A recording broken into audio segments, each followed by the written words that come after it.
Kalau sekarang masih ribut, saya menjadi kadang berpikir, oh pantes dulu Indonesia ini dijajah sampai ratusan tahun oleh Belanda. Karena seringkali orang itu nggak sensitif ketika ada asing ingin menguasai sumber daya alam. Belanda kan juga begitu dulu. Sekarang juga ada jelas-jelas asing ingin menguasai sumber daya alam. Anda melihat, masih ada yang menganggap itu bukan masalah.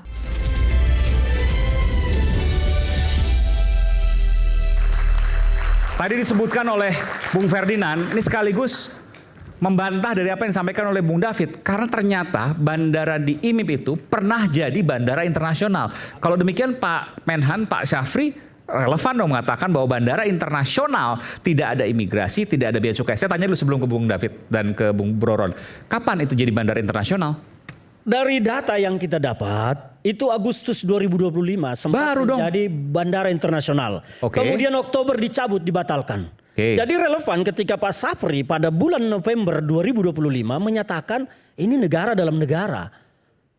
Kan begitu. Artinya, sempat sebulan jadi bandara internasional. Sempat 2 bulan lah. Meskipun semua saya sampaikan tadi Agustus, September, Oktober ya. Apakah pernah ada international flight ke sana atau tidak, itu bukan konteks saya. Kalaupun ada, nggak menyalahi aturan. Tidak menyalahi, tapi kan perlu kita tinjau lagi. Tapi tidak ada bea cukai. Yang ke sana siapa? Dan imigrasi. Kalau tidak ada imigrasi di sana yang mengawasi, kan itu menjadi konteks kita bicara tentang keamanan dan kedaulatan negara. Jelas. Kita harus melihat operasi-operasi intelijen dunia ini kan luar biasa. Pak Soleman Ponto pasti paham bagaimana intelijen beroperasi. Itu yang kita khawatirkan, jangan sampai negara kita ini menjadi objek wilayah operasi intelijen Cina. Dan itu Anda katakan makar. Oh, itu yang saya sebut makar konteksnya.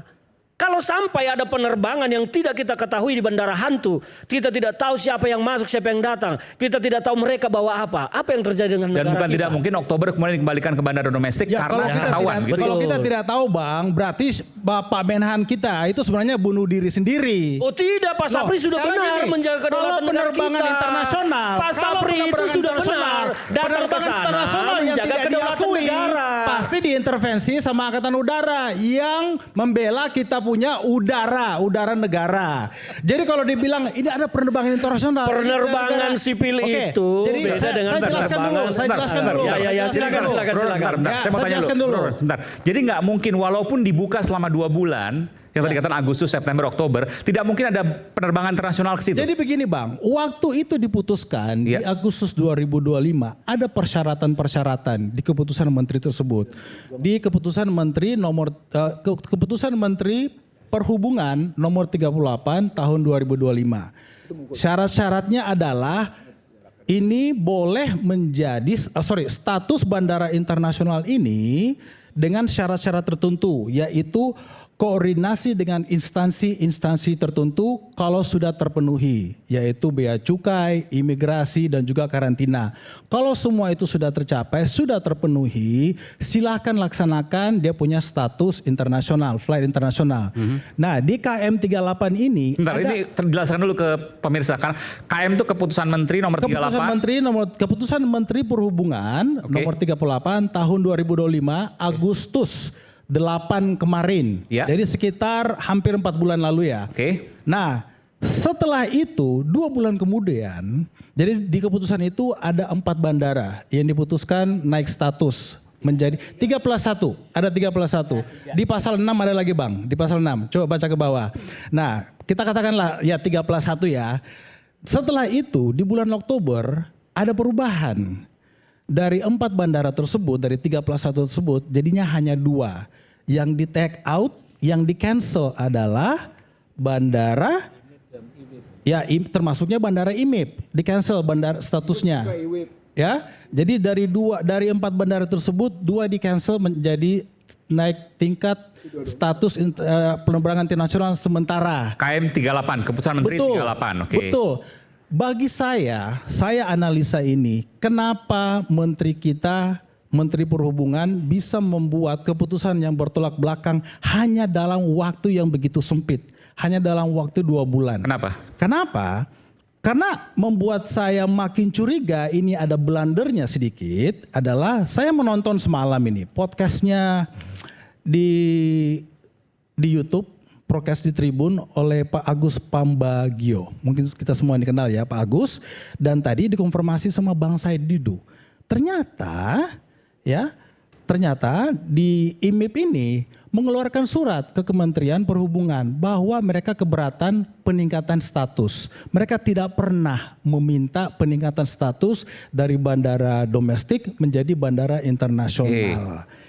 Jadi pertanyaan saya dan saya rasa juga ini bisa publik pertanyakan, kenapa bisa seorang menteri menandatangani sebuah keputusan di mana bertolak belakang 2 bulan kemudian dan ternyata di antara 2 bulan tersebut ada keluhan, ada komplain, ada keberatan dari IMI bahwa mengatakan mereka tidak pernah meminta kenaikan status tersebut. Dari domestik internasional.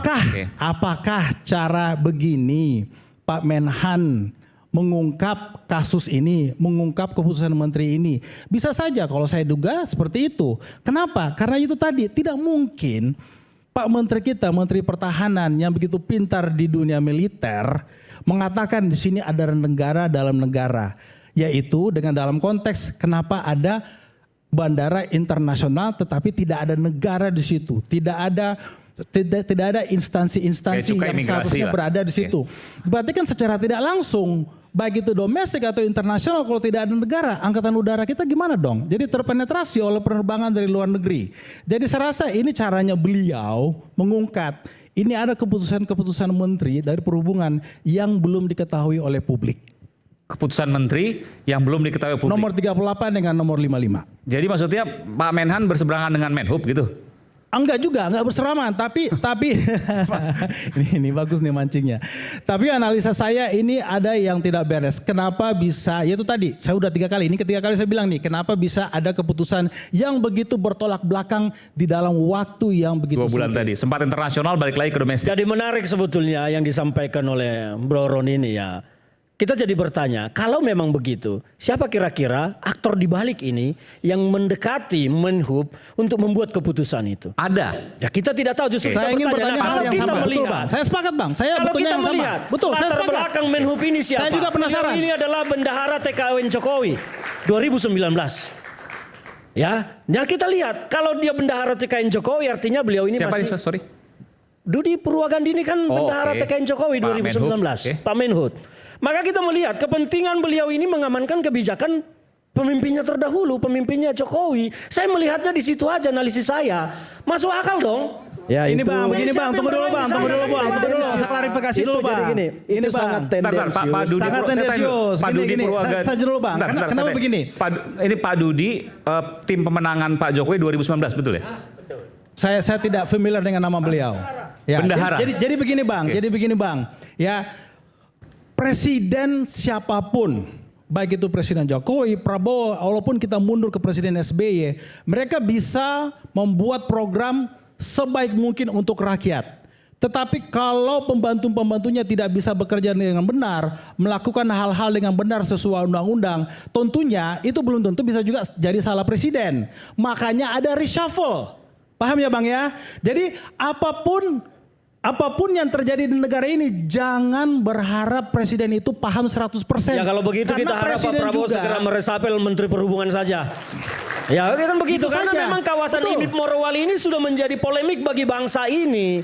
Betul. Kan itu persoalannya. Banyak masyarakat mengeluh, pejabat mengeluh tidak bisa mengakses kawasan ini. Terlalu eksklusif. Berarti kita sepakat ya, belum tentu salah presiden dong berarti kan? Ya sepakat belum tentu. Kita kan menganalisis. Berarti belum tentu salahnya Pak Jokowi berarti ya. Benang dengan benang menghubungkan berarti belum tentu salahnya Pak Jokowi, betul ya? Makanya saya berharap setelah ini nanti Kejaksaan Agung mengeluarkan surat perintah penyelidikan ya, memanggil jadi Jokowi. Semoga, jadi ini kan saya membuka ini kepada publik. Kita pertanyakan kenapa ada keputusan menteri. Kaitan apa? Oh dia yang paling tahu semua ini. Pak Jokowi paling tahu semua ini maksudnya? Oh iya, paling tahu semua tentang ini kan Jokowi dengan timnya pada saat itu. Siapa lagi? Itu mantan presiden Anda, Pak SBY, ketika Bung Ferdinand masih di Partai Biru. Tendensi kalimatmu itu nggak baik. Ya, karena Anda menyerang terus Pak Jokowi yang nggak ada kaitan dalam case ini. Gitu loh. Jadi gini, saya mau bilang gini. Ini ya, jadi gini, saya mau bilang bahwa Pak Jokowi, udah Bang, kita Pak kasih kesempatan yang lain dulu. Kita kasih kesempatan yang lain. Pak Gibran adalah satu kesatuan ya. Jangan Anda masuk untuk memecah. Jangan Anda masuk untuk memecah ya solidnya antara Pak Prabowo Gibran dan Jokowi untuk menciptakan mencapai program asta-citanya. Nah, yang terjadi sebenarnya. Ini kan saya bilang sebenarnya ini statement yang sebenarnya standar saja ya. Nggak boleh ada negara dalam negara, benar. Tetapi menjadi liar ketika artikulasi ya, ada yang liar. Interpretasi seperti ini orang-orang bicara seperti karena Bung Ferdinand ini nggak ada yang liar di sini. Menohok ke Jokowi, nggak ada urusan dengan Jokowi di situ. Nggak ada, ini kebijakan Jokowi. Loh, ini keputusan SBY. Kontrak SBY dengan Presiden ini ada banyak mahasiswa yang tanya ini Jokowi atau SBY. Jadi jangan dikit-dikit Jokowi. Udah kasih yang lain, kasih yang lain. Keputusan SBY, kebijakan Pak Jokowi. Nah, gimana? Iya, kucing mati pun disalahin Jokowi. Jadi ini terlalu tendensi. Ini persoalan Jokowi harus benar negara. Jadi ini komunikasi negara kita sedang bermasalah. Karena apa? Karena ada conflicting statement, ada pernyataan yang berbeda antara dua pejabat negara, yaitu pertama adalah Menhan, yang kedua adalah Wakil Menteri Perhubungan. Yang satu mengatakan ada anomali bahwa di situ ada negara di dalam negara, republik dalam republik yang tidak boleh. Tapi kemudian disalahkan oleh Menhut, Wakil Menteri Perhubungan. Ya, nah harusnya yang dipanggil sama Mas Aiman itu Kementerian Perhubungan. Sebentar, negara ini mewakili negara, bukan yang ribut di medsos ini gitu loh. Sudah, kita sudah undang dari pihak Menhub. Tapi persoalannya bukan rakyat bersuara memang, harus negara bersuara. Ini syaratnya negara itu bersuara, menjelaskan kenapa kok ada Wakil Menteri Perhubungan yang kemudian menganggap bahwa Menhan itu salah data, salah informasi, kan begitu. Padahal Menhan ini membawa bersama dengan tentara waktu itu latihan, itu tentaranya sekitar 27.000 kurang 2 orang, 26,998 ribu. Ini luar biasa, ini Menhan bersama dengan TNI. Dan kenapa kok di Morowali itu pasti kalau Pak Ponto pasti tahu, tidak mungkin itu random bahwa latihannya tiba-tiba di Morowali, tidak mungkin. Pasti ada rencana. Kenapa di Morowali? Dan itu karena memang Morowali ini berkali-kali ada masalah-masalah. Ada ketika ada kecelakaan ya, yang sampai berapa puluh meninggal itu, polisi masuk aja kesulitan, gitu kan? Kemudian ada keributan antar buruh juga kesulitan aparat. Artinya isu-isu hearsay, kabar angin itu begitu banyak. Dan saya yakin intelijen Republik Indonesia, intelijen tentara tidak diam. Artinya begini, artinya ketika mereka kemudian latihan di Morowali, latihan gabungan, itu ada maksudnya. Tidak mungkin tanpa maksud. Nah ketika ada maksud kemudian press release atau press conference waktu itu, lalu kemudian mengatakan bahwa jangan ada negara di dalam negara, harusnya ini ada yang menjelaskan, yaitu negara. Problemanya adalah negara ini memang sedang tidak baik-baik saja. Antara yaitu tadi satu, Wakil Menteri Perhubungan dengan Menhan berbeda. Dua, ada yang mendukung Menteri Perhubungan, ada yang mendukung Menhan. Nah harusnya yang diundang memang juru bicara dari negara. Dulu saya ketika di pemerintahan saya sering jadi juru bicara negara seolah-olah begitu. Tapi ini kan nggak ada. Yang ada adalah juru bicara pendukung Jokowi, lawan pengkritik pemerintahan Jokowi. Kalau sudah diundang terus kemudian nggak datang, jangan salahin. Ya, tapi itulah yang terjadi. Artinya apa? Kemana itu yang teman-temannya Mas Aiman yang jadi dirjen di komunikasi publik dan lain-lain harusnya datang mewakili negara, menjelaskan itu. Jangan dibiarkan keributan di medsos naik ke televisi dan lain-lain. Komunikasi ya. Okay. Itu yang perlu disampaikan. Yang jelas Morowali itu di situ sekitar 50% kekayaan nikel dunia ada di Indonesia dan salah satu yang terbesar di Morowali. Dan itu negara memang harus jaga. Kalau sekarang masih ribut, saya menjadi kadang berpikir, pantes dulu Indonesia ini dijajah sampai ratusan tahun oleh Belanda. Karena seringkali orang itu nggak sensitif ketika ada asing ingin menguasai sumber daya alam. Belanda kan juga begitu dulu. Sekarang juga ada jelas-jelas asing ingin menguasai sumber daya alam. Anda melihat, masih ada yang menganggap itu bukan masalah. Ini Anda melihat bahwa asing yang menguasai sumber daya alam. Iyalah. Dengan semena-mena? Ya terlepas kalau semena-mena itu kan opini ya. Boleh aja dikatakan merampok. Dengan bermasalah lah kurang lebih. Bermasalah. Bermasalah. Karena apa? Karena ternyata sampai dikatakanlah kenapa ada latihan militer di situ. Ini kan berarti ada intelijen yang juga merasa bahwa mereka ingin tahu, ingin lebih dekat, dan ternyata menghasilkan apa yang sekarang diributkan ini. Kalau tidak ada Menteri Pertahanan yang memberikan statement, saya rasa ini belum tentu akan seribut ini atau menjadi viral seperti ini. Bahkan tadi dikatakan memang keputusan Menteri Perhubungan itu kemudian dicabut. Tanggalnya pencabutan adalah 12 Oktober. Tetapi di-uploadnya 28 November setelah keributan. Sekarang harus ada investigasi. Itu yang tim saya bilang dari tadi. pemerintah atau tim dari Pansus. Ini yang benar ini kenapa nguploadnya baru 28 November? Begitu. Kecurigaan apa Anda? Kecurigaan Anda apa, Prof? Karena udah ribut. Seharusnya kan udah ribut atau memang ya gara-gara ribut itu tadi ada kata-kata saya nggak mengatakan seperti Pak Ihsanuddin Nursi ya. Ada yang mungkin backdated begitu. Bisa saja. Tanggal mundur. Oke. Makanya harus ada sekarang adalah pansus. Kemana DPR? Dan ini tarik-menarik kepentingan menurut Anda? Oh iyalah, ini harus ada di-clearkan karena publik ingin tahu sebenarnya apa yang terjadi di Morowali. Kalau tadi dikatakan oleh Bung Ferdinand, tarik-menarik kepentingan antara rezim sebelumnya Pak Jokowi dengan rezim saat ini. Ya bukan tarik-menarik tapi war within. Ada keributan di dalam. Dan itu perlu negara ini memperjelas kenapa ada keributan demikian. Antara sebelumnya Pak Jokowi dengan kan kita yang lihat, sekarang. Kita tadi kalau bukan soal kan, Pak Prabowo ini ya, tapi kekuasaan yang menguasai di Morowali itu sebelumnya take over kekuasaan. Oh iya, ini kan berubah kan, pemerintahnya berubah. Indonesia sekarang kan presiden ke-8. Betul. Dulu yang mengatakanlah yang tapi kan nggak ada kaitan sama Pak Jokowi kan ini kan? Presiden ke-7 itu sangat dekat dengan perusahaan Morowali kan, begitu kan? Sangat dekat. Nah kemudian Menhan Safri itu kan orang yang satu angkatan dengan Pak Prabowo. Orang yang merupakan orang ketika Pak Prabowo Pangkostrat, Pak Safri itu adalah Pangdam Jaya. Ya. Dia teman dekat. Dia dari dulu adalah orang kepercayaan. Satu angkatan.